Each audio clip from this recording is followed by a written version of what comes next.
how do I undo lifestyle creep without feeling miserable? So let's start with defining what lifestyle creep is. Do you want to sort of cover that off, or do you want me to do it? You can do that. Okay. So lifestyle creep is what I spoke about earlier, where the more you earn, the more you spend. So that could be because you're buying the same things but are more expensive, or you're buying more things in general. So as an example, the first cruise that I went on was where we stayed in this really dodgy interior room, no balcony, no nothing, shared with a whole bunch of other people, right? To make it cheaper. And it was one of the cheapest holidays that I ever went on. Now, when I go on cruises, I want the big room, the balcony, everything else, and it costs me 50 times more, right? That's lifestyle creep. Where the same goes for cars is a really big example of lifestyle creep. The first car you ever bought, how much was the first car you ever bought? How much did you spend? I spent nothing. I spent the registration. Yeah. It was like a junkyard car. Oh, see? So How it cost good. me $1,500. Yeah. And that's not the car that you have now, right? Exactly. So same thing with me. I spent $9,000 on a car. I got a car loan for it. That was a mistake, but whatever. Now I don't. If I bought a car for $9,000, I've got a family, different income, different goals, different financial situation. I wouldn't bat an eyelid at spending $9,000. It doesn't even come into the realm of that. So that's lifestyle creep, constantly upgrading and spending more as you earn more. So what this person's asking is, how do I undo that without feeling miserable? And the real key for me is that lifestyle creep has created this sense of where they are in their life and where the experiences and the value that they're placing upon themselves. If you are earning really good money and you have a great lifestyle because you're spending it without thinking about it, that's a lot of fun. For right now, that's a lot of fun. But what is coming at the cost of that is your future. Yep. So addressing that lifestyle creep is a really big pain in the ass. I went through this same situation myself. I was looking down the barrel of a budget that I wrote for myself, and I didn't like the look of it at all because I was just spending without thought. And then one day I wanted to sort of rein things in, and psychologically it felt like I was putting handcuffs on myself, right? And I didn't like that at all. And so what I did was I told myself two things. Firstly, that it's worth it because I said, here's the end goal that's in mind. And secondly, I told myself that I would trial it for a month. Once I did those things, what I realized 2 months later is I actually never went back and changed the numbers again. Awesome. So I came from spending this much money now down to here, and the gap was then saved and invested. And I thought that it was going to be a huge pain. I thought I was going to be miserable. But what actually happened was I realized the thought of it is far worse than the actual reality of it. Definitely. And when you put a fence around your spending, and what I mean by that is that if you have a specific amount allocated to fun or entertainment, let's call it $200 a week, what you actually do is you try and maximize the most out of that $200. You try and get the most out of it. You look at, I'm going to get Uber Eats for $100. That's half my money for the week. No, I'll make a toasted sandwich and have a few beers instead. That's the trade-off that you're having for it. And that's how you overcome that without feeling miserable. That's a good one. What's your thoughts on that? For me, when I think about lifestyle creep, the first thing I think about usually comes into my mind is, when I was like pre-18 and then you turn 18 and there's like a trend online that you say, I have adult money now. Yeah. Right? And all of a sudden you have adult money, and then all of a sudden you feel like you have access to so many different things, and then you go crazy. And I had that stage in my life where I bought everything that I thought that I could never even imagine of getting before, like buying my own MacBook, buying my own pair of jeans that were expensive, shirts, shoes, whatever it is.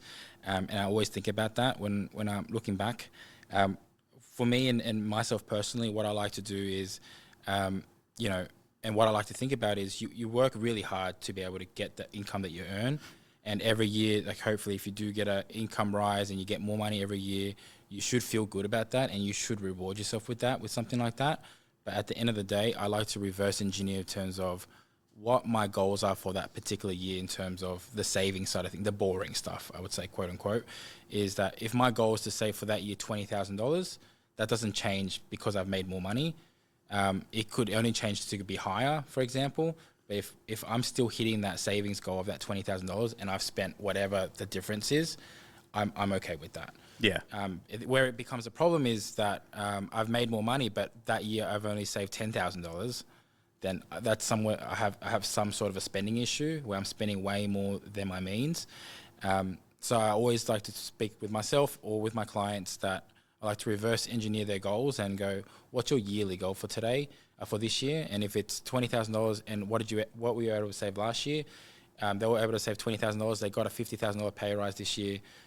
How do we save $30,000 this year? But you actually still spending more money overall, but you're still hitting your goals. Yeah, that's a really good point. I think in this specific question, it's like, how do I undo the lifestyle creep without feeling miserable? One is that it's not as bad as what you think. The second one is, to your point, in terms of those goals, you have to track that progress and get the enjoyment from in other ways, like seeing your bank balance rise or seeing your investments rise or whatever else, or seeing your debt go down. That's where you get enjoyment from, rather than, spending money without any thought. For sure. Yeah. That's awesome. That's great. All right. So next segment is about debunking myths. We see it in social media all the time. Everyone's commenting on it. The morning show has the finance experts, and they're all banging on about two things when it comes to cost of living, saving money, getting wealthy. And the two bad guys are coffee and avocado on toast. Yep. And this is the myth that's out there, and everyone believes it. And I don't believe it. It's complete and utter bullshit. And that's why I want to talk about that today, on why that's a myth. So what are your thoughts on that? Well, I'm definitely agreeing with you in terms of why that's such a big myth. Spending $5 at coffee a day, if that makes me feel good for that day and that gets me going and that makes me work hard and that makes me move on with my day, then it's worth it for me. So that value of that $5 is worth the value. It just becomes, is it worth the value? And for me, coffee and avocado toast is worth it for me. Yeah, and I think there's always a point where it's too much, right? Sure. If you're spending $1,000 a day on avocado and toast because it's got gold leaf on it, and the coffee's made from, what's that coffee beans that the possums crap out? Whatever it is. Like that, yeah. If you're drinking that every day, okay, that's the line, right? But if you're the average person who's spending $15 a day on that, and that's your enjoyment, $15 a day times 365 days a year, it's unlikely that that's going to put a massive dent into it. If we come back to the four, key categories of spending, being housing, transportation, food, and entertainment, those are going to be where the stuff is leaking more of. On transportation, going and getting a car loan for a car that's 20, 30, 40 grand more than what you would have spent if you were spending money on through cash, that is where you're going to start leaking money out. Buying a house that's bigger than what you want or what you need because the lifestyle creep keeps increasing, that mortgage payment is now an extra $1,000 to $3,000 a month more than what it should be.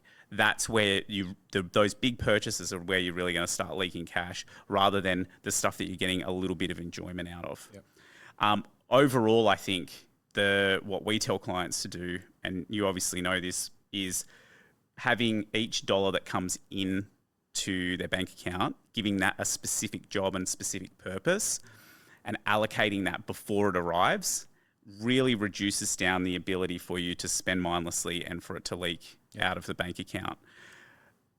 You won't be in a situation where you're feeling guilty about buying coffee or avocado on toast because you've already allocated for that, and at the same time, you're still going to be able to reach your goals to do it. Definitely.